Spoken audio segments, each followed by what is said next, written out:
Don't shoot. The scream rang out a moment before the black German shepherd leaped between the rifle barrel and the bear. John Harrison froze, his finger stuck on the trigger.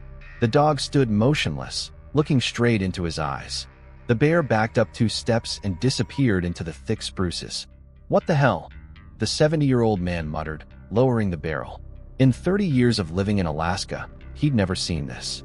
Dogs don't jump between a rifle and a grizzly, especially wild dogs with a torn ear and blood on their side. The animal swayed. Its left paw buckled under the weight of its body. John took a step forward. The dog didn't retreat. "Good girl," he said quietly. "Where did you come from?" The shepherd's eyes were dark brown, almost human. She looked at him as if she wanted to say something. Something important. Blood flowed from a deep wound on her side. A red streak ran down the black fur, dripping onto the yellowed October leaves. "You're dying, girl." The dog took 2 limping steps toward him, then collapsed. John rushed forward, catching the heavy body just before it hit the ground. His muscles tensed. Damn, 70 kilograms of weight. His heart pounded like crazy. "Easy, beautiful. Easy." He pressed his palm to the wound. Blood seeped between his fingers. Warm, sticky. The dog didn't whimper, just kept looking at him with those eyes. Suddenly, something metallic flashed on her neck. John pushed aside the thick fur. A military dog tag swayed on a scratched chain. The worn letters were hard to read in the forest twilight. M. Harrison. O+. Protestant. The rifle fell from his hands. Michael. His Michael. No. The whisper stuck in his throat. His fingers trembled as he turned over the tag. On the reverse side was the Army number, familiar to the point of pain. The same number that came in the death notice 2 years ago. The dog whimpered softly. "How did you get this?" His voice was breaking. "How?" The animal tried to get up. Couldn't. Just licked his hand with her rough tongue. John picked her up in his arms. 80 kilograms of living weight nearly broke his back, but he held on. One leg after another, slowly, carefully. 100 meters to the pickup. Twilight was thickening. "Hold on," he whispered. "Please." The dog closed her eyes. John hurried. His feet slipped on wet leaves. His chest burned from lack of air. Once he had carried his son in his arms exactly like this. When Michael was 5, when he broke his leg. "Dad, it hurts." "I know, son. I know." The pickup appeared between the trees. John opened the back door, carefully placed the dog on the seat. She didn't move, just breathed weakly. The engine started on the 3rd try. The road to the vet, 20 minutes driving through potholes. In the dark, with a dying animal wearing his dead son's dog tag. John pressed the gas. In the rearview mirror, red eyes flickered. Someone was following them. The headlights behind them were getting closer. John floored the accelerator. The pickup lurched forward, engine roaring through the mountain curves. In the rearview mirror, the pursuing vehicle's lights bounced wildly. "Come on, girl. Stay with me." The dog's breathing was getting shallower. Blood soaked through the old blanket he'd wrapped around her. Every pothole sent a fresh wave of crimson across the seat. The lights disappeared around a bend. John didn't slow down. Fairbanks Emergency Veterinary Clinic appeared like a beacon through the darkness. John slammed the brakes, grabbed the dying shepherd, and kicked through the glass doors. "Help!" he shouted.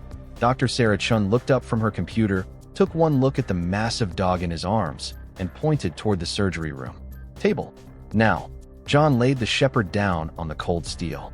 Under the harsh fluorescent lights, the wound looked worse. A jagged tear ran from shoulder to ribs, like something had tried to rip her apart. "What happened?" Dr. Chin snapped on latex gloves.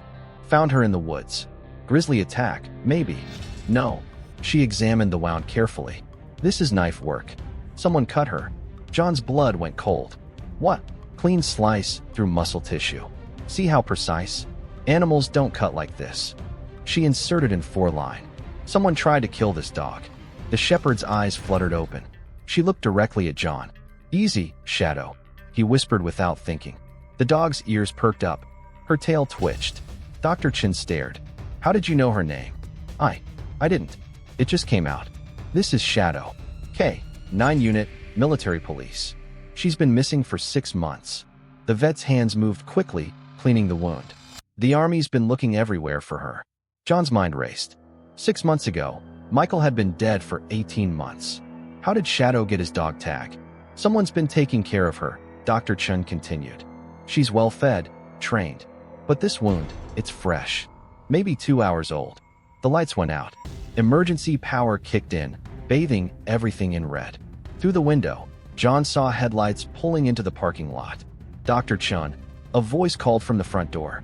We need to talk. Shadow tried to stand. Dr. Chin held her down. Stay quiet, John whispered. Something was wrong. Very wrong. Heavy footsteps echoed through the clinic. 2 men in dark jackets appeared in the doorway. The taller one had military bearing, straight back, cold eyes. We're here for the dog, he said. She's in surgery, Dr. Chin replied. Come back tomorrow. Now. The man stepped forward.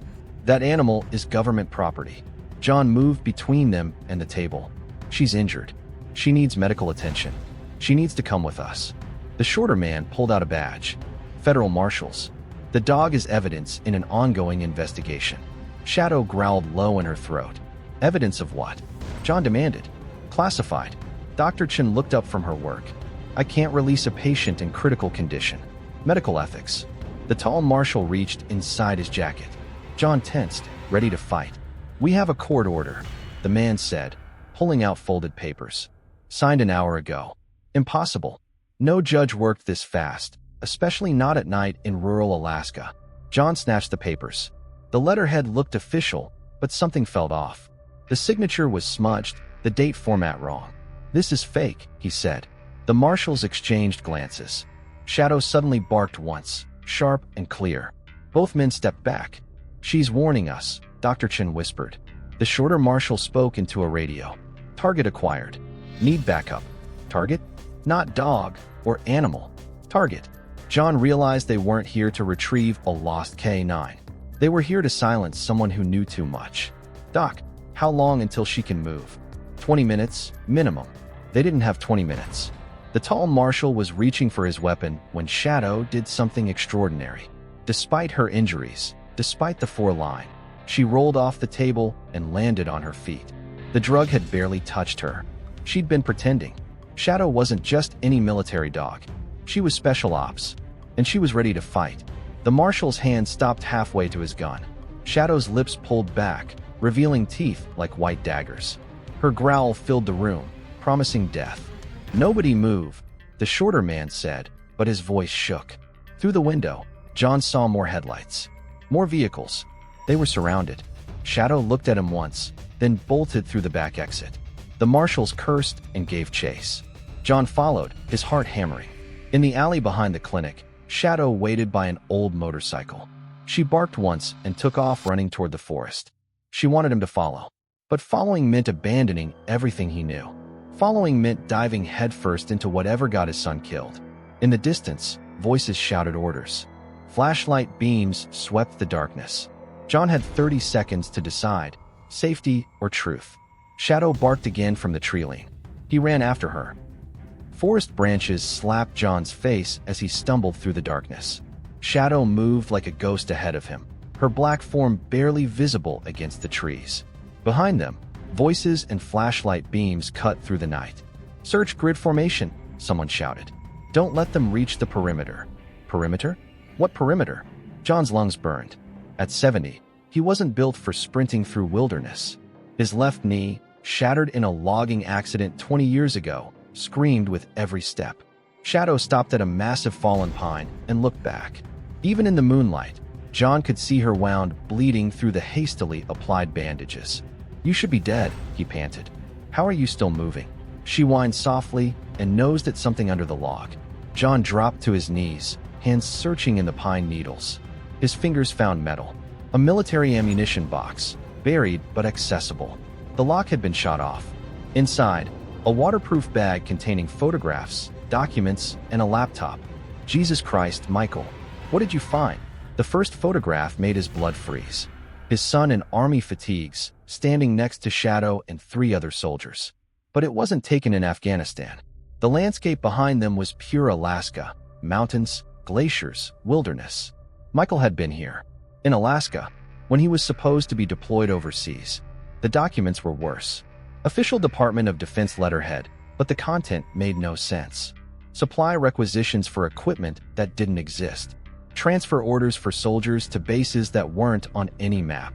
Financial records showing millions of dollars moving through shell companies. Operation Cold Harbor, John read aloud. What the hell is Operation Cold Harbor? Shadow's ears perked up. She knew that name. The laptop was password protected, but a sticky note was attached to the screen. Michael's handwriting. Dad's birthday backwards. John typed 0581. The screen unlocked. Video files. Dozens of them.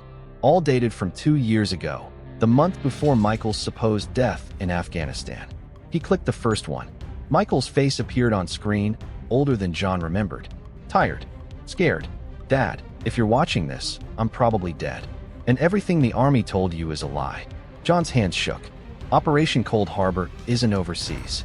It's here, in Alaska. They're using military resources to run drugs and weapons through the Canadian border. Millions of dollars, Dad. And when I tried to report it, the video cut to shaky footage of a military compound hidden in a valley. Soldiers loading crates into civilian trucks. License plates, faces, clear evidence of criminal activity. I copied everything before they caught me. Shadow and I barely escaped. But they'll find us eventually. They have people everywhere. Flashlight beams swept closer. John could hear boots crunching through underbrush. There. A voice, maybe 50 yards away. I see movement. Shadow nudged his arm urgently. Michael's voice continued from the laptop. The cache coordinates are in Shadow's collar. She knows where to go. Trust her, Dad. She's the only one who can. Gunfire erupted. Muzzle flashes lit up the forest like deadly fireflies. John slammed the laptop shut, stuffed everything back in the box, and ran. Shadow was already moving, leading him deeper into the wilderness. Bullets splintered bark inches from his head. Left. Cut them off on the left. They were being herded, driven toward something. Shadow suddenly stopped and dropped flat. John hit the ground beside her. Through the trees ahead, he saw lights. Vehicles. A lot of them. They'd run straight into a trap. We need to go back, John whispered. Shadow shook her head and pointed with her nose toward a rocky outcrop above the vehicles. There was something up there. Something important. You want to go toward the bad guys? She licked his hand once. Trust me. The wound on her side had reopened. Blood matted her fur, but her eyes were alert, determined. This dog had been through hell and kept fighting. Just like her handler. Just like Michael. John checked the ammunition box. Still secure. Whatever was in here, people were willing to kill for it. Okay, girl. Lead the way. They belly crawled through the underbrush. Shadow moved with military precision, avoiding every twig, every loose stone. She'd been trained for this. The rocky outcrop turned out to be the entrance to a small cave, hidden behind boulders, invisible unless you knew exactly where to look. Inside, John's flashlight revealed another cache. Bigger, more professional. Weapons, cash, communication equipment, and a wall covered with photographs connected by red string like a conspiracy theorist's nightmare. Faces John didn't recognize. Military officers, civilians in expensive suits. And in the center, circled in red marker, a photo of the tall marshal from the veterinary clinic. Colonel Marcus Reed. John's eyes moved to the text beneath the photo. Operation Commander. Responsible for covering up witness elimination. Witness elimination. They hadn't just killed Michael. They'd murdered him to keep him quiet. Shadow whimpered and pawed at a sealed envelope marked John Harrison, eyes only. John tore it open. Michael's final letter, written in his careful script. Dad, if Shadow brought you here, it means the operation is still active. They think they killed me, but I survived the first attempt. I've been hiding, gathering evidence. But my time is running out. They're closing in. The real evidence is in Safety Deposit Box 247, Fairbanks National Bank. Shadow knows the location. She also knows who to trust and who wants us dead. Don't trust anyone in uniform. Don't trust the FBI. Half of them are compromised. There's only one person who can help, Sheriff Janet Martinez in Denali. She's been investigating the disappearances. She's clean. Dad, they'll come for you now. Take Shadow and run. Get to Martinez. Stop these bastards before they kill more soldiers. I love you. I'm sorry for everything. Michael. P.S. Shadow isn't just a K-9. She's Delta Force, cross-trained for human intelligence gathering. She's smarter than most people you'll meet. Listen to her. Outside the cave, engines roared to life. Multiple vehicles, moving fast. Shadow barked once, urgent. Warning. John grabbed the letter and stuffed it in his jacket. Through the cave entrance, he saw headlights sweeping the forest below. They'd found the first cache. They knew John had the evidence. Shadow was already moving toward the back of the cave. There had to be another way out. But as they crawled deeper into the darkness, John heard something that made his blood turn to ice. Colonel Reed's voice, amplified by a megaphone. "John Harrison, we know you're out there. We have your house surrounded. We have your neighbor, Betty Morrison, in custody. Come out now, or the old lady dies." Betty, 78 years old, widowed, lived alone next door. Made him dinner every Sunday since Michael died. Shadow looked at him with those intelligent eyes. She understood the choice: save an innocent woman or preserve the evidence that could stop a conspiracy. John closed his eyes. When he opened them, Shadow was gone. John stumbled out of the cave with his hands raised. 30 flashlights blinded him instantly. Red laser dots danced across his chest. "Don't shoot," he yelled. "I'm unarmed."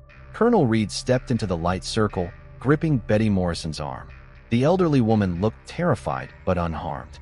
Her gray hair was disheveled, her housecoat torn. "Smart choice, Harrison."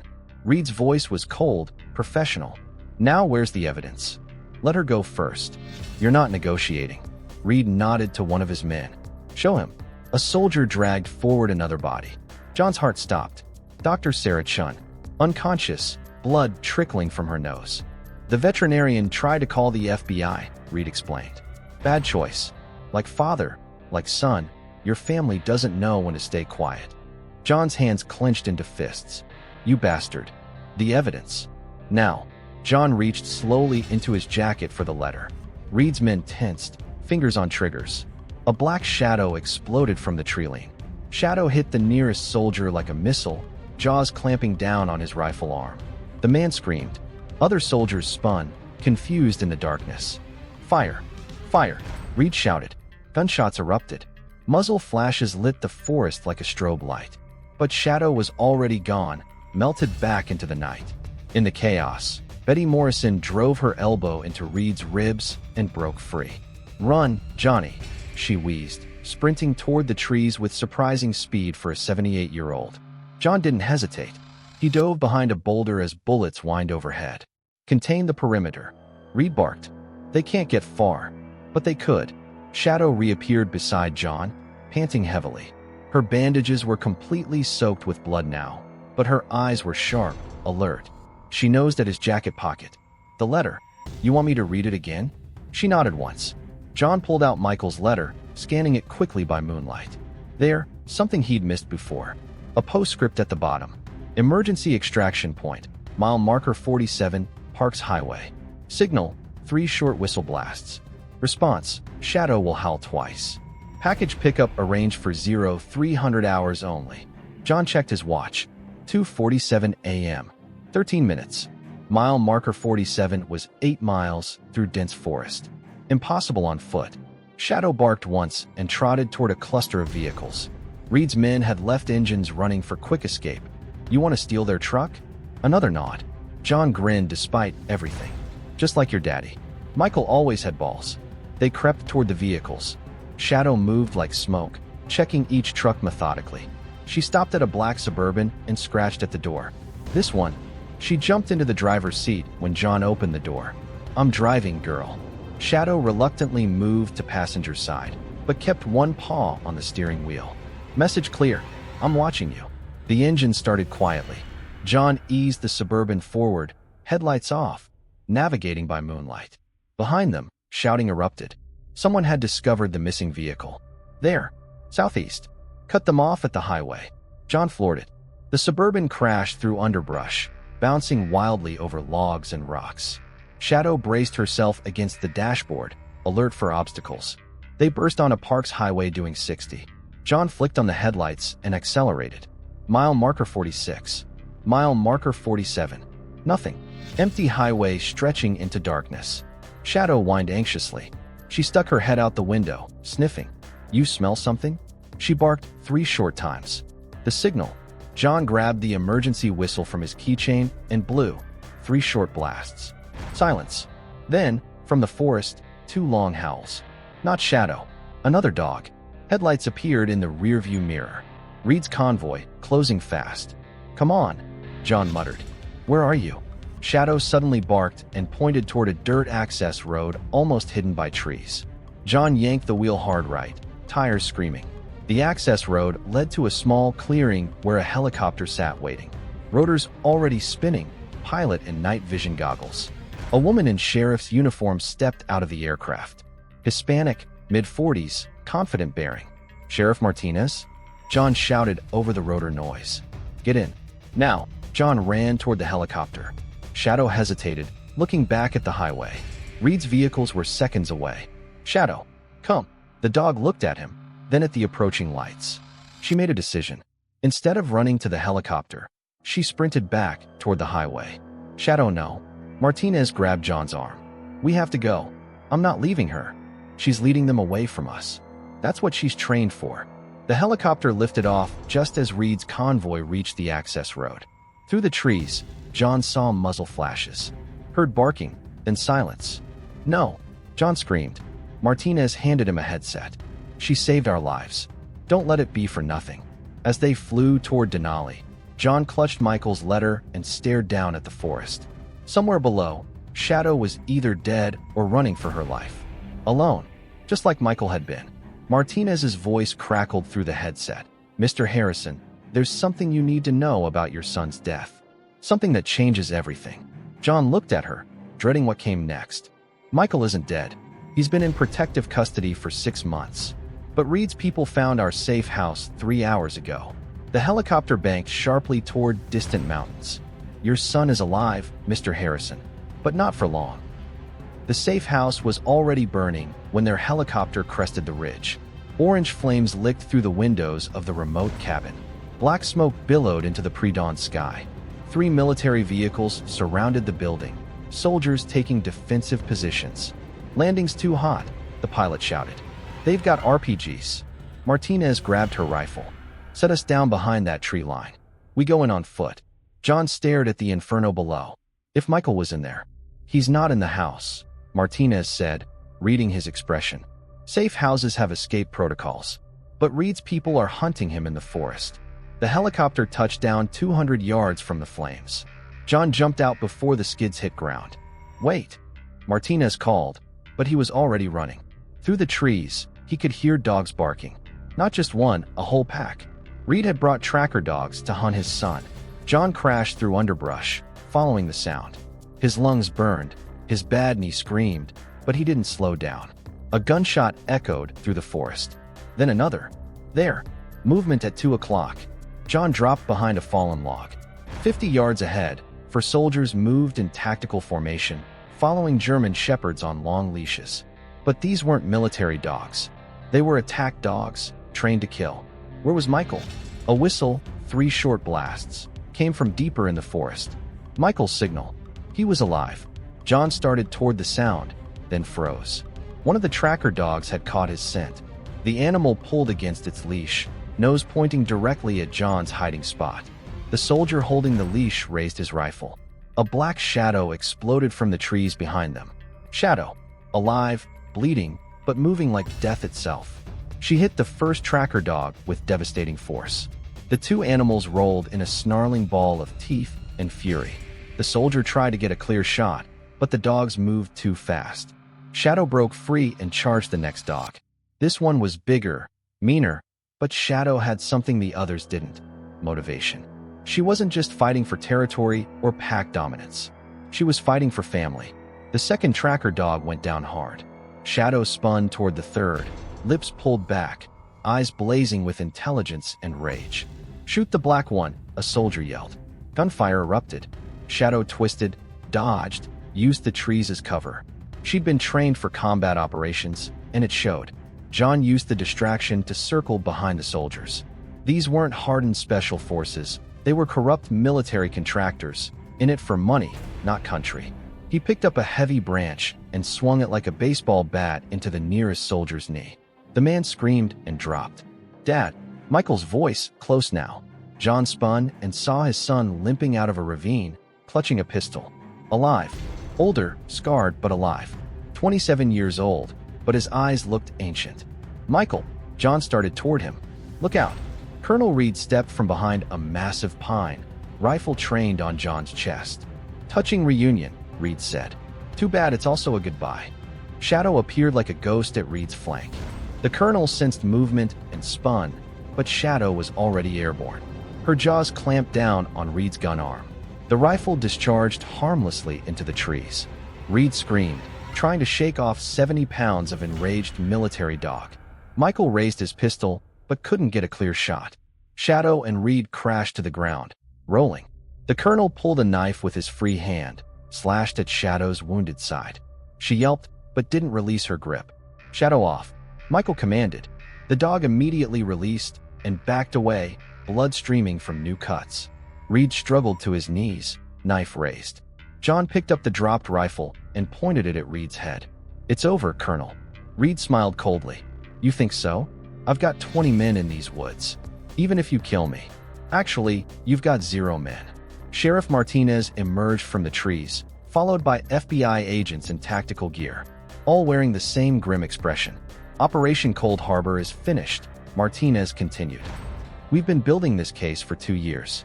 Your communications were monitored, your accounts frozen, your people arrested." Reed's face went white.